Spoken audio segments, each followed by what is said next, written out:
Hello student, स्वागत है आपका आदर्श एकेडमी के यूट्यूब चैनल पर। इस चैनल के माध्यम से हम उन बच्चों तक पहुंचते हैं जो बच्चे हम तक नहीं पहुंच पा रहे। तो आपके सामने पेश है इस सेशन का यानी सेशन 2024-25 का पहला वीडियो। ये lecture series chapter matrix mathematics में चैप्टर नंबर 3 एनसीईआरटी में आपको मिलेगा। मैट्रिक्स उस पर आधारित है और इस बार हम लोग का कोशिश ये रहेगा कि मैथ्स के अलावा बाकी सब्जेक्ट्स का भी वीडियोस आपके लिए प्रोवाइड करें। कोशिश रहेगा कि हम लोग पूरा कोर्स डालें, अपलोड करें। अगर समय अलाउ करता है तो आपको पूरा कंटेंट मिल जाएगा और अगर नहीं कर पाता है तो हो सकता है कि थोड़ा डिले हो, लेकिन हम लोग कोशिश करेंगे कि पूरा कंटेंट डाल दे। 12th तक आगाज किए हैं, स्टार्ट किए हैं, देखते हैं जहां तक हो पाए। खैर वो तो आगे की बात है। हम लोग स्टार्ट कर रहे हैं चैप्टर नंबर 3 मैट्रिक्स। ठीक है, आइए जानते हैं इस चैप्टर के बारे में। बड़ा ही आसान, सिंपल और पूरे क्लास 12th में इजीएस्ट चैप्टर। इजीएस्ट यानी इससे इजी कोई चैप्टर नहीं है। ठीक है, तो आज का हमारा टारगेट क्या होगा, ये हमारा आज का टारगेट होगा। इस वीडियो के अंत तक हम लोग ये सीख जाएंगे कि मैट्रिक्स का क्या मतलब है, क्यों हम लोग ये पढ़ रहे हैं, इसका रिप्रेजेंटेशन क्या है, रूपरेखा क्या है, और दूसरा बात कि एक मैट्रिक्स को कंस्ट्रक्ट कैसे किया जाए, बनाया कैसे जाए। एक मैट्रिक्स दिया हुआ है तो उसके कंपोनेंट्स को कैसे पहचाने। ये हमारा आज का मूल टारगेट है, मूल मोटिव है। ठीक, थोड़ा वेटेज के बारे में जान ले। वेटेज देखिए, सीबीएसई बोर्ड में ये 4 से 6 नंबर का आता है और जैक में ये 2 से 5 नंबर का आता है और अकॉर्डिंगली ये पैटर्न टू पैटर्न चेंज होते रहता है। पिछला 2-3 एग्जाम्स में पैटर्न चेंज होते रहा, कभी एमसीक्यू कभी सब्जेक्टिव, लेकिन यही रेंज करता। बहुत ज्यादा हुआ तो 5 नंबर का क्वेश्चन आता है, उससे ज्यादा नहीं आता। हाँ, इसके बाद एक चैप्टर है डिटरमिनेंट और फिर उसके बाद एक चीज पढ़ाया जाता है system of linear equations. System of linear equations में मैट्रिक्स और डिटरमिनेंट दोनों मिलाकर क्वेश्चंस आता है, तो हम उसकी बात नहीं कर रहे हैं, हम सिर्फ मैट्रिक्स की बात कर रहे हैं। मैट्रिक्स में इतना आता है, डिटरमिनेंट में कुछ और आता है, सिस्टम ऑफ लीनियर इक्वेशन में ये पैकेज है, कंप्लीट पैकेज है मैट्रिक्स, डिटरमिनेंट और सिस्टम ऑफ लीनियर इक्वेशन। इस कंप्लीट पैकेज से थोड़ा ज्यादा नंबर का क्वेश्चन आता है, लेकिन सबका स्टार्ट, आगाज, बेस यहीं से बनता है, मैट्रिक्स से ही बनता है। तो आइए बात करते हैं कि ये मैट्रिक्स है क्या, व्हाट इज मैट्रिक्स। थोड़ा डिटेल में बात करते हैं, मैट्रिक्स है क्या, इस पर बात करते हैं। अभी तक क्या बोले, चैप्टर नंबर 3 पढ़ा रहे हैं मैथ्स का, क्लास 12th का नया लेक्चर सीरीज है। अब आपको रेगुलर वीडियोस मिलेगा और मैट्रिक्स इजीएस्ट चैप्टर है, सबसे इजी चैप्टर मैट्रिक्स है। बहुत छोटा चैप्टर है और वही प्रोपोर्शन है, 4 से 5 नंबर का क्वेश्चन आता है। पैटर्न पे डिपेंड करता है, अलग अलग बोर्ड्स पे। ठीक है, तो ये मैट्रिक्स क्या है उस पे हम लोग चर्चा करते हैं, क्यों इसका हम लोग यूज कर रहे हैं, क्यों पढ़ रहे हैं, बात करते हैं। लेकिन उससे पहले थोड़ा आइए किया जाए बात।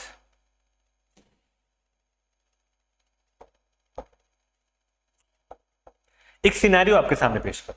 सिनेरियो, एक सिचुएशन, एक कंडीशन। मान लीजिए कि हमारे यहां एक बच्चे का एडमिशन हुआ और उस बच्चे के एडमिशन को कैसे हम लोग इनिशिएट करते हैं, हम लोग उसको एक फॉर्म देते हैं। फॉर्म में बच्चा अपना इंफॉर्मेशन फिल करता है, फिर हमारे पास भी कोई रिकॉर्ड रहता है। मान लेते हैं कि उस रिकॉर्ड को हम स्टोर कैसे कर रहे हैं। एक तरीका, ये देखिए, एक तरीका ऐसा है।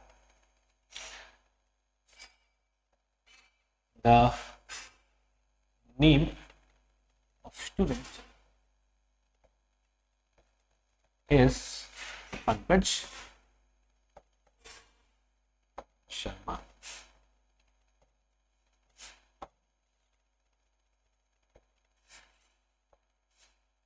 Who lives in Lalpur,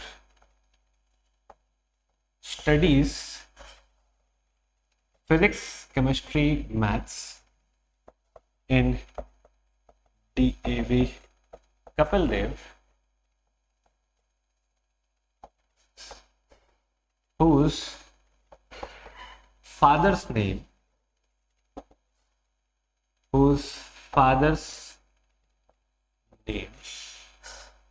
is Rohit Sharma. ठीक है, ये पहले स्टूडेंट का इंफॉर्मेशन स्टोर किए, पहला स्टूडेंट का इंफॉर्मेशन हम ऐसे स्टोर किए, वैसे ही कोई दूसरा बच्चा भी आएगा, वैसे ही तीसरा बच्चा भी आएगा। क्या लग रहा है आपको, क्या लगता है कि ये तरीका फ्रूटफुल है? क्या ये तरीका आसान है? नहीं, बहुत हेक्टिक है, बहुत मुश्किल है, लेंदी है बिना मतलब का। एक तो इतना ही चीज लिखने में मेरा हाथ दर्द कर गया। मान लें कि मेरे इंस्टीट्यूट में, अभी मानना ही है, हमारे इंस्टीट्यूट में 530 बच्चे हैं और 530 बच्चों का इंफॉर्मेशन अगर हम ऐसे स्टोर करें तब तो बहुत हालत खराब हो जाएगी। एक तो जो स्टोर कर रहा होगा उसका हालत खराब, फिर रिसोर्सेज बहुत ज्यादा लग रहा होगा, हम लोग को ज्यादा पेन का इंक लग रहा होगा, हम लोग को ज्यादा कॉपी लग रहा होगा, हम लोग को ज्यादा समय लग रहा होगा, बहुत मुश्किल काम हो जाएगा। और जैसे इंफॉर्मेशन को स्टोर करना यहां पे मुश्किल है, वैसे ही इंफॉर्मेशन को निकालना भी मुश्किल हो जाएगा। जैसे मान लीजिए 4 बच्चे हैं, हम आपको दिखलाते हैं कि 4 बच्चों का यहां पर 4 बच्चों का इंफॉर्मेशन अगर स्टोर किया जाए ऐसा, ठीक है।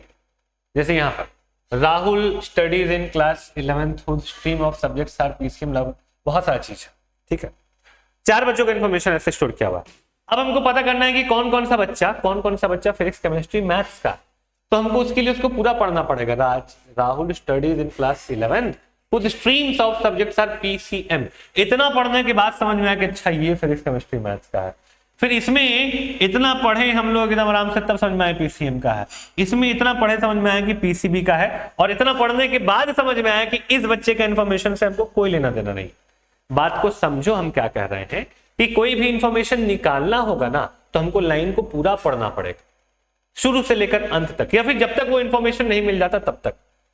अगर हमसे कोई पूछ दिया कि पता करना है हमको कि किस बच्चे के पिताजी का नाम यहां पर श्रीकांत है, तो हमको दिख रहा है, लेकिन अगर मान लो बहुत सारा डाटा रहेगा तो हमको पढ़ पढ़ के देखना पड़ेगा ना भाई कि इसके पिताजी का नाम क्या है, इसके पिताजी का नाम क्या है, ये क्या वो क्या है। तो यहां पर ऐसा होगा। तो दूसरा परेशानी हमारे सामने आया है कि इंफॉर्मेशन निकालना भी, एक्सट्रैक्ट करना भी ऐसे फॉर्मेट में मुश्किल हो जाएगा। इंफॉर्मेशन डालना भी मुश्किल, निकालना भी मुश्किल, मुश्किल काम हो जा रहा है।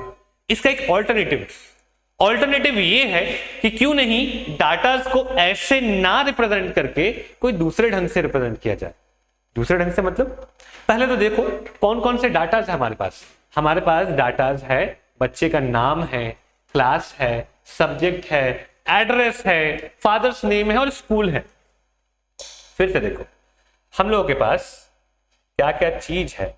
हमारे पास बच्चे का नाम है, क्लास है, सब्जेक्ट है, कहां वो रहता है, फादर्स नेम है और स्कूल है।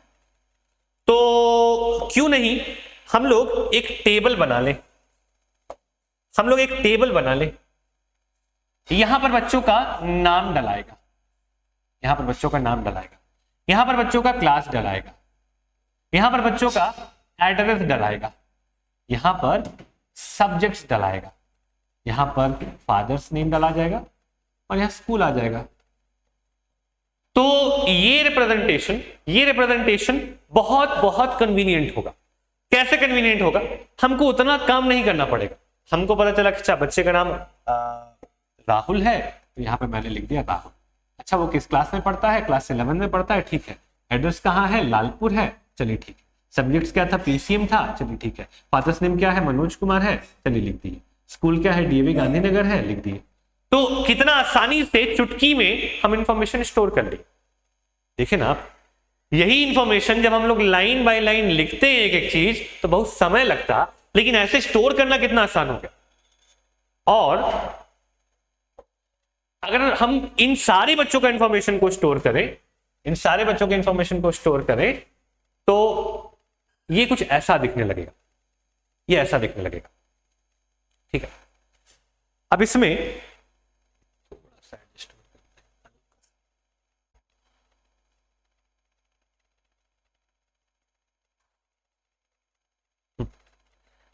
अब इस अरेंजमेंट में जैसा हम चाह रहे थे वैसा चीज हुआ कि नेम यहां पर हम ले आए हैं, सब्जेक्ट आ चुका, क्लास आ चुका, एड्रेस, फादर्स नेम, स्कूल। कितना आसान हो गया बच्चों का इंफॉर्मेशन, कितना साफ सुथरा भी लग रहा है, और एक नजर में सब चीज समझ में आ जा रही है कि कौन बच्चा कहां का है। एक तो पहला काम हो गया कि इंफॉर्मेशन स्टोर करना बहुत आसान हो गया।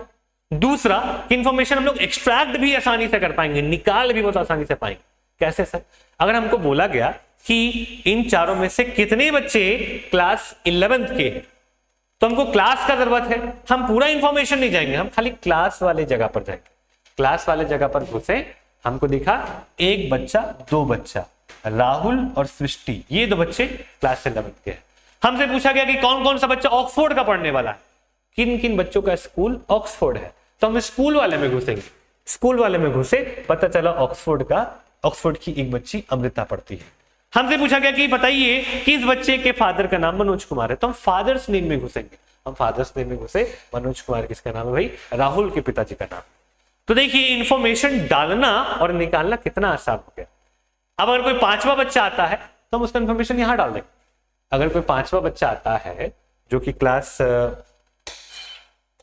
11 का ही हो, इसका नाम हो मान लीजिए सोहन,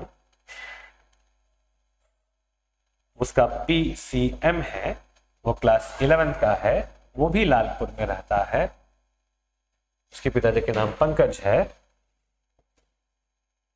और वो पढ़ता है जेवियर। कितना आसान हो गया। एक नया डाटा चुटकियों में हम लोग यहां पर ऐड कर लिए, समय नहीं लगा, एक डाटा हम लोग यहां पर ऐड कर लिए। ठीक है, और कोई बच्चा आया तो एक तो और लाइन जोड़ देंगे। तो यही रिप्रेजेंटेशन कहलाता है मैट्रिक्स। ये जो तुम देख रहे हो ना मेरे पीछे, ये जो तुम देख रहे हो कि स्क्वायर ब्रैकेट में अरेंज करके लिखे हैं, इसी को कहा जाता है मैट्रिक्स। इसी के बारे में हम लोग पढ़ने वाले हैं। हम लोग यही पढ़ने वाले हैं कि अगर दो मैट्रिक्स दिया रहा तो दोनों को जोड़ेंगे कैसे, अगर दो मैट्रिक्स दिया रहा तो घटाएंगे कैसे, मैट्रिक्स मल्टीप्लिकेशन कैसे होगा, और बहुत सारा छोटा छोटा चीज जानेंगे। मैट्रिक्स का टाइप्स क्या क्या है, किस किस टाइप का मैट्रिक्स है, बहुत सारा चीज। खैर फिर से लौटते हैं, बात ये हो रहा है कि मैट्रिक्स क्या है। तो matrix is an arrangement of datas, data या इंफॉर्मेशन जो भी कहें, डाटा कहें या इंफॉर्मेशन जो भी कहें, उनका अरेंजमेंट है, और ये अरेंजमेंट किस शेप में है। आप जरा शेप में गौर करें तो आपको ये शेप जाना पहचाना लगेगा। हाँ सर अब तो ये जाना पहचाना लग रहा है। This is a kind of rectangle. तो ये एक रेक्टेंगुलर अरेंजमेंट ऑफ डाटाज है। Matrix is N rectangular arrangement of datas. Datas को हम लोग रेक्टेंगुलर फॉर्म में अरेंज करके लिखे हैं, और बड़ा अरेंज्ड, बहुत ऑर्गेनाइज्ड वे में लिखा हुआ है। जो नेम वाला सेक्शन है वहां पे सिर्फ नाम है, ऐसा नहीं है कि उसके पिताजी का नाम, ऐसा नहीं है कि उसके एड्रेस को वहां पे मेंशन किया गया है। ठीक है, तो यही है मैट्रिक्स। तो मैट्रिक्स क्या है, मैट्रिक्स क्या है यहां पर हम लिख रहे हैं, ऐसे आपको डेफिनेशन भी दिखला देंगे। Matrix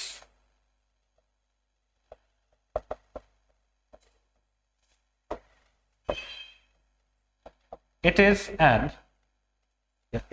a rectangular array of datas. ये datas in the form of numbers, symbols,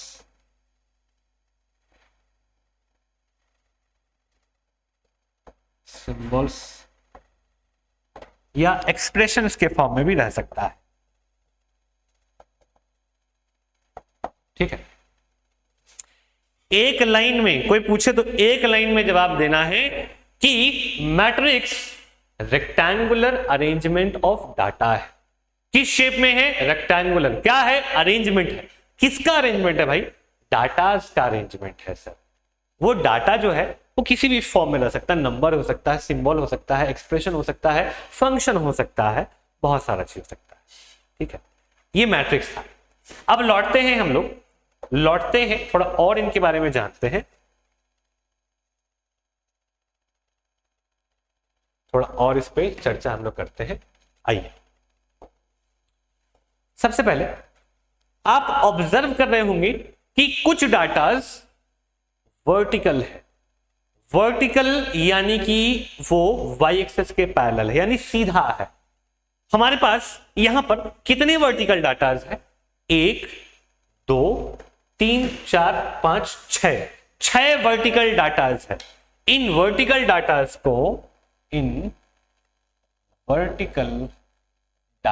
को कहा जाता है कॉलम, COLUMN। वर्टिकल डाटास को कॉलम कहते हैं, वर्टिकल डाटास को कॉलम कहते हैं। और कुछ डाटास हॉरिजॉन्टल भी है। हॉरिजॉन्टल मतलब सर, हॉरिजॉन्टल मतलब जो ऐसा सीधा सीधा जाता है, एक्स एक्सिस के पैरेलल। तो इन हॉरिजॉन्टल डाटा को, इन हॉरिजॉन्टल डाटा को कहते हैं रो। क्या कहते हैं? रो। हॉरिजॉन्टल डाटा को कहते हैं रो और वर्टिकल डाटा को कहते हैं कॉलम। रो और कॉलम बहुत ही इंपॉर्टेंट चीज है मैट्रिक्स में, रो और कॉलम। जैसे हम दो सवाल आपसे पूछ रहे हैं। सबसे पहला सवाल ये कि हमारे मैट्रिक्स में कितना रो है? कितना रो है? रो मतलब वर्टिकल, सॉरी, रो मतलब हॉरिजॉन्टल डाटा। रो मतलब हॉरिजॉन्टल डाटा, जो डाटा ऐसे हैं। कितने हॉरिजॉन्टल डाटा है? 1 2 3 4। हमारे पास 4 हॉरिजॉन्टल डाटा, या कहेंगे कि हमारे पास 4 रोज है, 4 रोज है। हमारे पास वर्टिकल डाटा कितने हैं, यानी कॉलम्स कितने हैं? तो हमारे पास 1 2 3 4 5 6 कॉलम्स है, 6 कॉलम्स, 4 रो और 6 कॉलम है। ठीक है, तो ये भी तो कह सकते हैं कि a matrix is a rectangular arrangement of datas having 4 रो और 6 कॉलम। क्योंकि मेरे वाले एग्जांपल में 4 रो और 6 कॉलम है, हो सकता है आप में 7 और 8 हो, 7 रो और 8 कॉलम हो सकता है, किसी के पास m रोज और n कॉलम्स हो, कुछ भी हो सकता है। तो हम लोग एक डेफिनेशन ऐसा भी फ्रेम कर सकते हैं कि matrix is a rectangular arrangement of m rows and n columns. ठीक है, जैसे हम इसको कह सकते हैं कि ये जो मैट्रिक्स है ये डाटाज का ऐसा रेक्टेंगुलर अरेंजमेंट है जिसमें कि 1 2 3 4 रो और 1 2 3 4 5 6 कॉलम है, 4 रो और 6 कॉलम है। ठीक है, तो इस डेफिनेशन से हम लोग थोड़ा रूबरू होते हैं। अगले स्लाइड में हमको वही दिखेगा। हाँ, a matrix is an ordered rectangular array. इसमें कुछ कुछ बातों पे हम आपको एलाबोरेट करेंगे, समझाएंगे। ऑर्डर्ड इसलिए क्योंकि वो खास ऑर्डर में लिखा रहता है। जहां पर नाम होना चाहिए वहां पर नाम ही होगा, जहां पर क्लास होना चाहिए वहां पर एड्रेस नहीं हो सकता, जहां पर फादर्स नेम होना चाहिए वहां पे स्कूल नहीं हो सकता। तो जिस ऑर्डर में हमको चाहिए वो उसी ऑर्डर में होना चाहिए। तो a matrix is an ordered rectangular array. Array जो है, एरे ये शॉर्ट फॉर्म है अरेंजमेंट का, ये शॉर्ट फॉर्म है अरेंजमेंट का।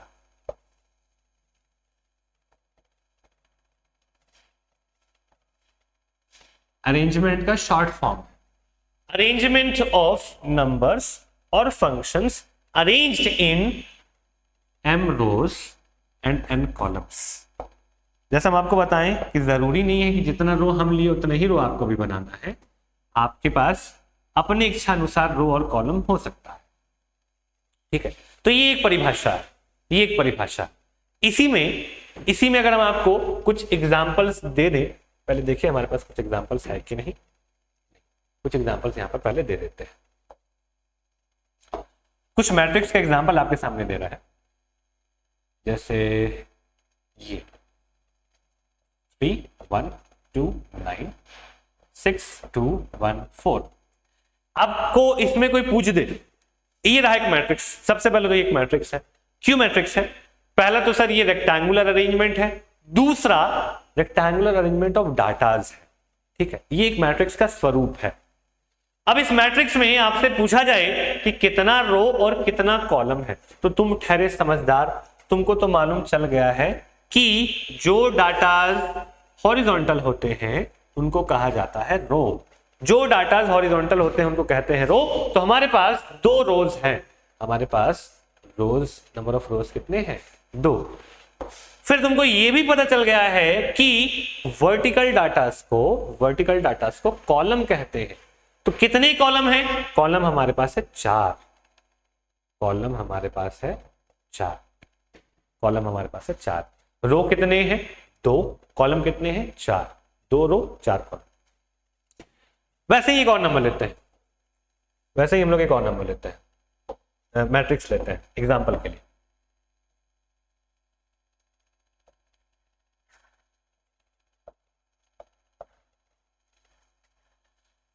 इस मैट्रिक्स में आपसे पूछा जाए, कि कितना रो है?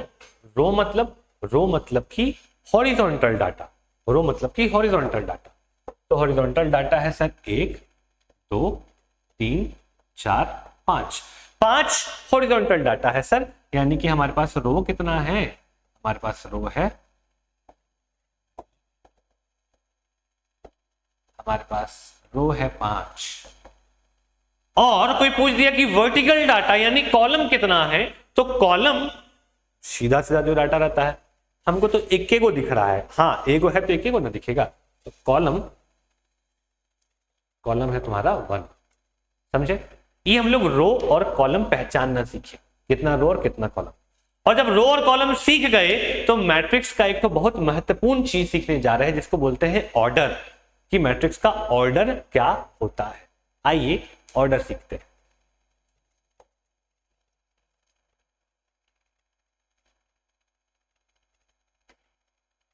ये थोड़ा सा बुकिश डेफिनेशन है, लेकिन हम आपको आसान वाला डेफिनेशन अभी लिख के दिखला देंगे, पहले उस पर ही बात कर लेते हैं।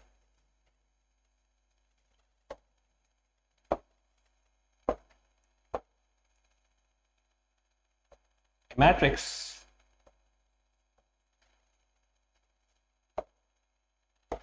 जैसे यहां 3 1 0 2 1 9, एक मैट्रिक्स 1 0 2 4 3 3 2 1, एक मैट्रिक्स 2 0 9 6 1 3, एक मैट्रिक्स 1 2 3 4 5 6 7 8 9। यहां पर हम आपके सामने 4 मैट्रिसेस, एक रहता है ना तो कहते हैं मैट्रिक्स, एक से ज्यादा रहता है तो बोलते हैं मैट्रिसेस। एक से ज्यादा रहता है तो मैट्रिसेस बोलते हैं, एक रहता है तो मैट्रिक्स, एक से ज्यादा रहता है तो मैट्रिसेस। तो ये 4 मैट्रिसेस आपके सामने लेकर आए हैं और इसमें आपको सिखला रहे हैं कि ऑर्डर क्या होता है। इसमें कितना रो है बाबू? इसमें 2 रो है सर। और कॉलम कितना है? कॉलम 3 है। तो तरीका ये है, हम आपको बता रहे हैं। अगर आपसे कोई पूछ दे ना कि मैट्रिक्स का ऑर्डर क्या होता है, तो आप बोलिएगा number of row into number of column. Number of row into number of column, ये जो क्वांटिटी है उसको कहते हैं मैट्रिक्स का ऑर्डर। मैट्रिक्स का ऑर्डर उदाहरण के तौर पे हम यहां पे लिख रहे हैं, जैसे इस मैट्रिक्स में आपको कितना रो दिख रहा है? 1 2 3। नंबर ऑफ रोज पहले होगा तो 3 रो, और कॉलम कितना है? 1 2 वर्टिकल डाटा है तो 2 कॉलम, तो इसका ऑर्डर हो गया 3 इंटू 2। लिख रहे हैं 3 इंटू 2, लेकिन पढ़ा जाता है 3/2, 3/2। It is a matrix with order 3/2। इस मैट्रिक्स का ऑर्डर है 3/2।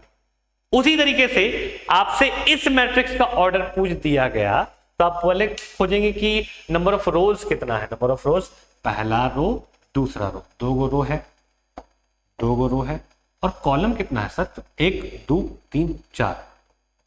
तो इसका ऑर्डर हो गया है 2/4। लिख रहे हैं 2x4, लेकिन पढ़ा जाता है 2/4, ठीक है, तो इसका ऑर्डर है 2/4। उसी तरीके से बिना समझाए लिख देंगे, इसका ऑर्डर होगा 3/3, इसका ऑर्डर है 3/3। ये 3/3 क्या बता रहा है? 3/3 बता रहा है कि इस मैट्रिक्स में 3 रोज और 3 कॉलम्स है। ये 3/2 क्या बता रहा है? ये बता रहा है कि इस मैट्रिक्स में 3 रो है, 3 रो है और 2 कॉलम है, 2 कॉलम है। ये 2/4 क्या बता रहा है? ये 2/4 बता रहा है कि इस मैट्रिक्स में 2 रो है, 2 रो है और 4 कॉलम है। वैसे ही अगर हम यहां की बात करें, कि इसका ऑर्डर क्या होगा, तो इसमें हमारे पास 2 रो है और 3 कॉलम है, इसका ऑर्डर होगा 2/3। मैट्रिक्स का ऑर्डर, मैट्रिक्स का ऑर्डर क्या सिखा रहे हैं तुम लोग को? मैट्रिक्स का ऑर्डर। मैट्रिक्स के ऑर्डर के लिए तुमको क्या चाहिए? मैट्रिक्स के ऑर्डर के लिए तुमको चाहिए कि तुमको नंबर ऑफ रोज और नंबर ऑफ कॉलम्स पता रहे, number of rose, number of columns तुमको पता रहे। और ये अगर मैट्रिक्स रहता है ना, तो इस कोना पे यहां पे लिखा जाता है number of rose into number of columns. इसी को कहते हैं मैट्रिक्स का ऑर्डर, इसी को मैट्रिक्स का ऑर्डर कहते हैं, ठीक है, number of rose into number of columns. अब आइए डेफिनेशन पे चलते हैं।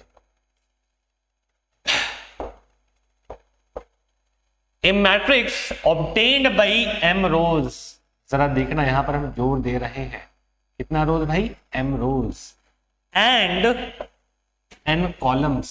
कितना कॉलम भाई? n columns, m rows and n columns is a matrix of order, matrix of order m by n, matrix of order m by n, ये important है, matrix of order m by n।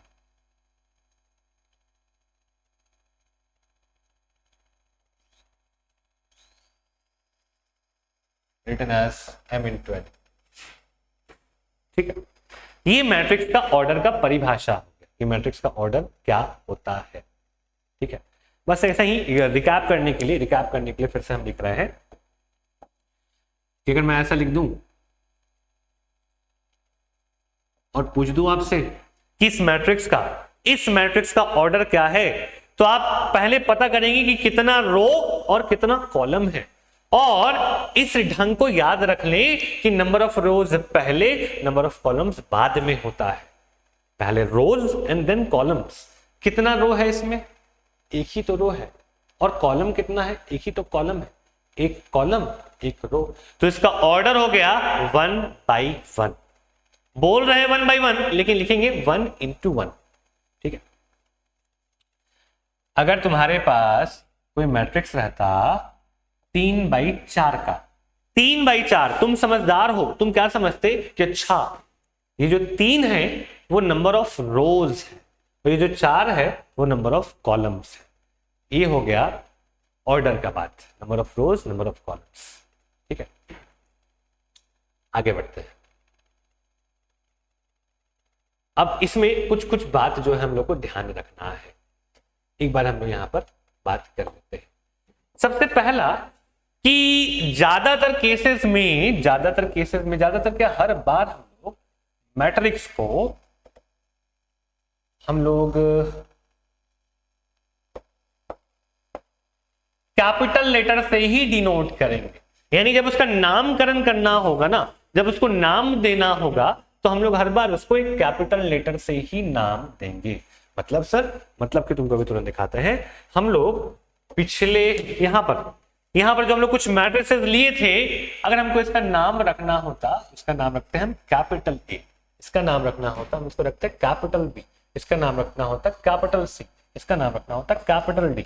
जब भी matrix का नाम रखेंगे capital letter से ही नाम रखेंगे, ठीक है, पहला चीज। दूसरा कि मैट्रिक्स के लिए या तो ये स्क्वायर ब्रैकेट या फिर ये पैरेंथेसिस भी यूज कर सकते हैं हम लोग।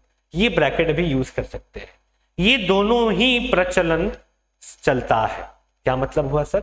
मतलब ये हुआ, यहां पढ़ के पहले बताते हैं कि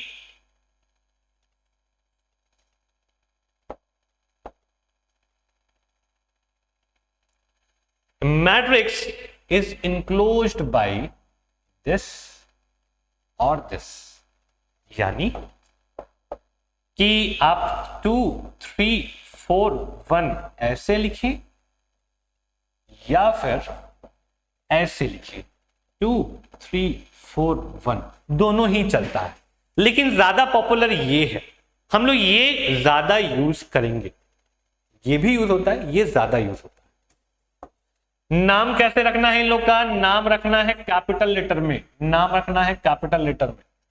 और तीसरा जो कि हम लोग डिस्कस कर चुके हैं वो ये है कि प्लूरल ऑफ मैट्रिक्स इज, यहां पे थोड़ा सा गैप होना चाहिए, मैट्रिसेस एक से ज्यादा बहुपद में रहा, मतलब कि एक से अनेक रहा, एक से ज्यादा रहा, 2 3 4 रहा, तो उसको हम लोग मैट्रिक्स ना बोल के मैट्रिसेस बोलते हैं, मैट्रिसेस। ठीक है, ये इतना पॉइंट आपको ध्यान में रखना है। आगे यहां पर कुछ एग्जाम्पल है, एग्जाम्पल के साथ कुछ कुछ सवाल जवाब भी है। आइए सबसे पहले देखा जाए कि क्या है ये सवाल, क्या है ये।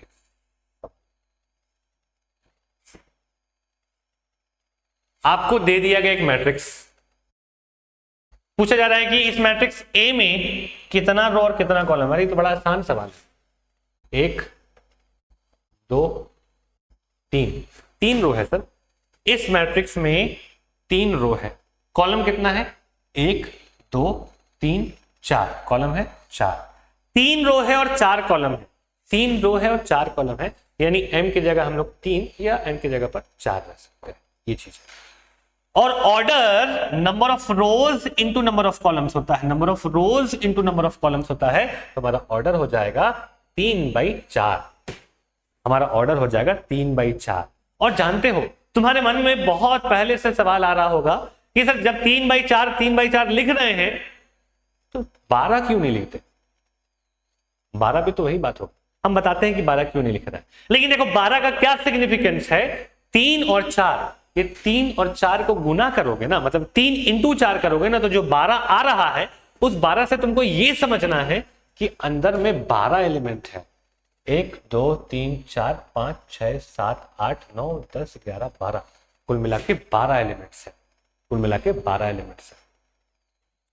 Number of elements in S ये निकलता है इन दोनों को गुना करके, m और n को गुना करके, यानी 3 और 4 को गुना करके, यानी 12 एलिमेंट आएगा। अच्छा, एक बात समझ में आया है, एक बात समझ में आया है कि यहां जो ऑर्डर में 2 नंबर्स का मल्टीप्लीकेशन दिया रहता है ना, उसको मल्टीप्लाई कर दें तो जो नंबर आएगा वो अंदर के लोगों का संख्या आएगा कि कितने लोग अंदर में हैं। मतलब ये मेरे भाई कि अगर हम तुमको एक मैट्रिक्स देते हैं और बता देते हैं उसका ऑर्डर 10/3, तो सबसे पहले तो तुम ये समझते कि इसमें यहां पर 10 रोज है, 10 रोज है, और कॉलम कितना है? कॉलम है 3, 10 रोज और 3 कॉलम्स है। कोई ये पूछता कि टोटल कितना एलिमेंट्स है, तो तुम हंस के बता देते 10 × 3 यानी 10 × 3 यानी कि 30, अंदर 30 लोग बैठे हुए हैं, अंदर 30 लोग बैठे हुए हैं। अब बात निकल रहा है तो बता दे कि अंदर के लोगों को, अंदर मतलब सर अंदर यानी कि मैट्रिक्स के अंदर जो लोग बैठे हुए हैं इनको कहा जाता है एलिमेंट या एंट्रीज। इन सभी को एंट्रीज बोलते हैं या एलिमेंट भी बोलते हैं। मैट्रिक्स के अंदर के लोगों को एलिमेंट या एंट्रीज भी कहते हैं, ये भी आपको आगे पॉइंट मिलेगा। ठीक है,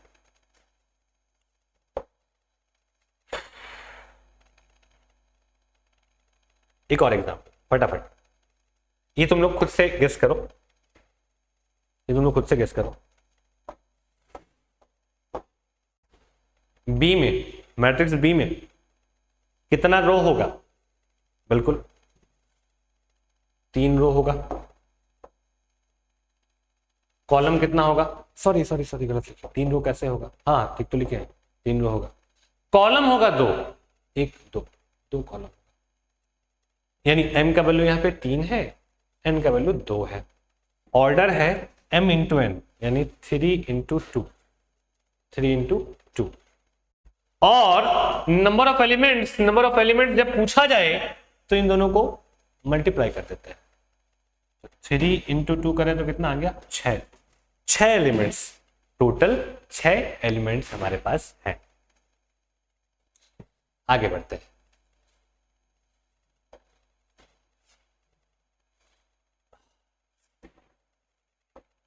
अच्छा, जनरल फॉर्म ऑफ मैट्रिक्स। समय है? हाँ समय है हमारे पास। इतना जो हम लोग अभी तक सीखे उसको एक बार रिकैप करते हैं और जनरल फॉर्म में घुसते हैं अगर समय बचा तो। रिकैप।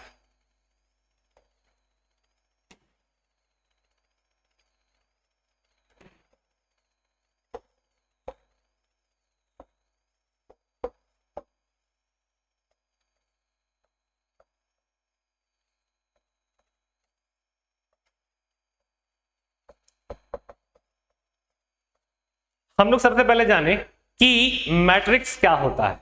ये कलर हमको लगता है कि मेरे शर्ट के कलर से मैच कर जा रहा है, पता नहीं ये कैसा दिखता है। एक्सपेरिमेंट नहीं करते हैं हम लोग आ जाते हैं ग्रीन पे। ठीक, ये कलर डिसेंट। सबसे पहले हम लोग सीखें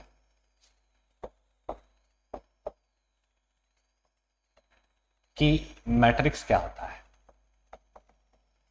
सबसे पहले सीखिए कि मैट्रिक्स क्या होता है। Matrix rectangular arrangement of datas है। शॉर्ट में लिख दे, मैट्रिक्स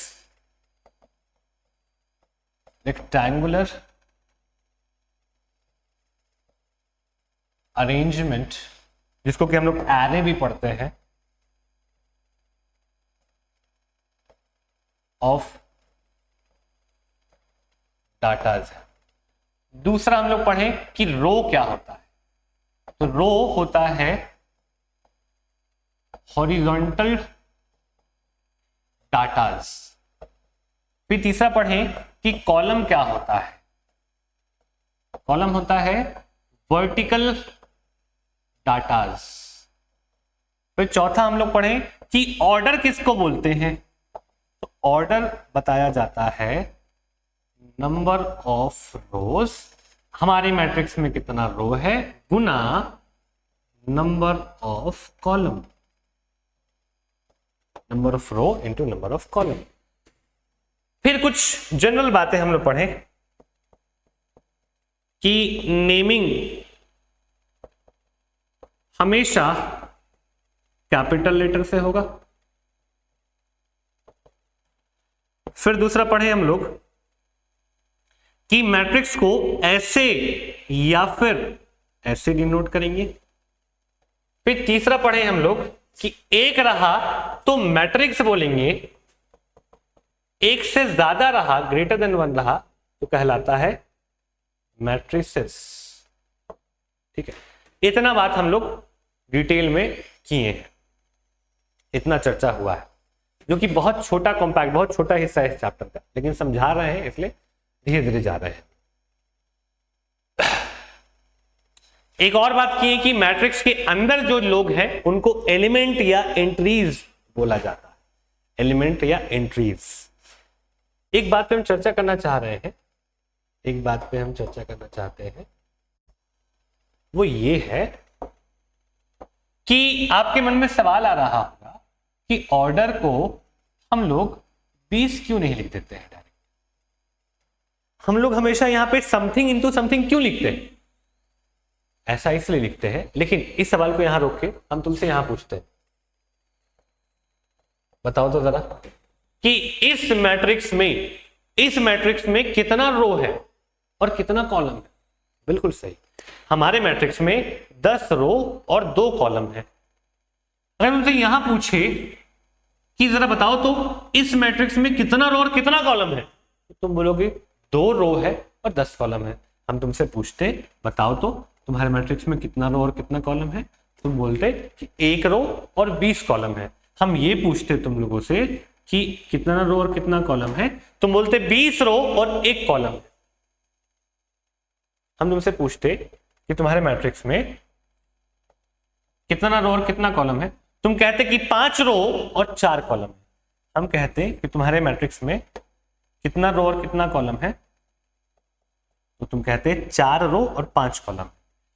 इन 6 मैट्रिसेस में एक सामान्य बात है, एक कॉमन बात है कि इन सभी के पास टोटल नंबर ऑफ एलिमेंट्स 20 होंगे। क्योंकि देखो 4 5 20, 5 के 20, ये भी 20, ये भी 20, ये भी 20, ये भी 20। लेकिन हमको इनको देखकर एटलीस्ट ये तो समझ में आ रहा है ना कि कितना रो और कितना कॉलम है, जो कि इसको देखकर क्लियर नहीं हो रहा है। इसमें एक ही इंफॉर्मेशन मिल रहा है कि यहाँ पे 20 एलिमेंट्स है, लेकिन कितना रो कितना कॉलम नहीं पता चल रहा है। इसके साथ ये 6 पॉसिबिलिटीज हो सकता है, समझे? इसलिए हम लोग इस नोटेशन को रिजेक्ट कर देते हैं, डिलीट कर देते हैं। हम लोग इन्हीं नोटेशंस को ऑप्ट करते हैं। उम्मीद है ये आपको बात समझ में आ रहा होगा हम क्या कह रहे हैं। इस पर क्वेश्चंस भी आता है 1 नंबर का, जो कि हम लोग डिस्कशन करेंगे आने वाले क्लास में। और पहला वीडियो है तो हम इसको बहुत ज़्यादा बड़ा नहीं रखना चाह रहे हैं।